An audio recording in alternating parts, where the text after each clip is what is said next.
សូមជូនរឿងការផ្សងព្រេងរបស់លីណានិងដារ៉ូ នៅព្រឹកមួយលីណានិងដារ៉ូចាប់ផ្ដើមដំណើរជាមួយរថយន្តតូចពណ៌ចម្រុះឈ្មោះសានីលីណាបើកបរដោយទំនុកចិត្តខណៈថារ៉ូថតរូបបែបកំប្លែងពួកគេមើលតែស្រស់ស្រាយដូចការផ្ដាំកាលវិភាគថ្មីពួកគេបើកបរលើផ្លូវមានវាលស្រែសងខាងល្វឹងល្វើយតារ៉ូជាតួកំប្លែងតែងតែឲ្យលីណាសប្បាយចិត្តនៅលើស្ពានឈើចាស់ៗលីណាយកកាមេរ៉ាមកថតទឹកស្ទឹងខណៈតារ៉ូដើរលេងលើរបាស្ពានពពកចាប់ផ្ដើមខ្មៅបន្តិចម្ដងហើយជាសញ្ញាណប្រាប់ថាមេឃជិតភ្លៀងហើយភ្លៀងចាប់ផ្ដើមធ្លាក់លីណាកាន់ចង្កូតយ៉ាងណែនខណៈតារ៉ូកាន់ផែនទីមើលមិនត្រឹមត្រូវគេចំអកជាខ្លាំងក្នុងព្រៃមានអបខ្លាំងពន្លឺឡានត្រូវបក់តាមខ្យល់ត្រជាក់ភាពស្ងប់ស្ងាត់បង្កើតអារម្មណ៍ភ័យខ្លាច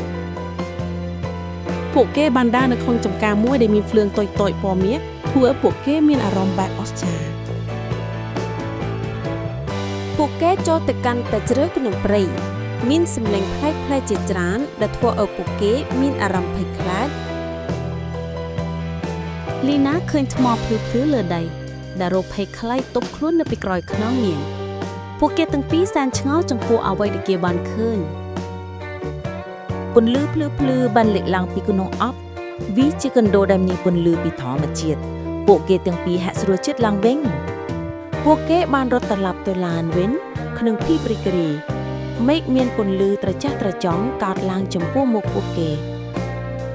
ពន្លឺថ្ងៃពេលព្រឹកបានរះនៅលើចម្រាវភ្នំធំលីណាថតរូបចំណែកដារ៉ូក៏មានអារម្មណ៍សប្បាយអស្ចារ្យតាំងម្ដងពួកគេបានអង្គុយសាសងគ្នាលើភ្នំប្រកបដោយបរិយាកាសរីករាយនិងស្និទ្ធស្នាលជាទីបំផុតនៅក្នុងភូមិមានពិធីបុណ្យភ្លើងគោមភ្លឺពេញភូមិធ្វើឲ្យពួកគេរីករាយណាស់មនុស្សក្នុងភូមិសប្បាយរីករាយស្វាគមន៍ពួកគេលីណាថតរូបឯតារ៉ូលេងជាមួយក្មេងៗញាក់ភូមិអញ្ជើញពួកគេជិះទូកតូចជាមួយគ្នាពួកគេទាំងអស់សប្បាយរីករាយខ្លាំងណាស់ពួកគេទាំងពីរនាក់ជិះទូកគណូបឹង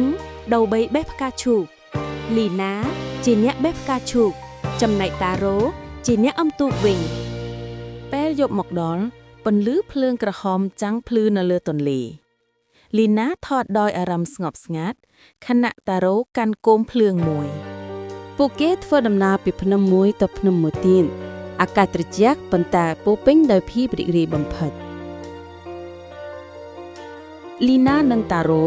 អង្គុយមើលទេសភាពពីលើកំពូលភ្នំពន្លឺព្រះច័ន្ទបញ្ចេញពន្លឺយ៉ាងស្រទន់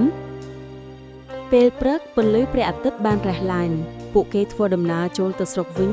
តាមផ្លូវមានទេសភាពល្អណាស់ក្នុងពិធីបុណ្យភូមិពួកគេចូលរួមរាំលេងជាមួយញាតិភូមិយ៉ាងសប្បាយវាជាការចងចាំមួយដែលពួកគេមិនអាចបំភ្លេចបានឡើយ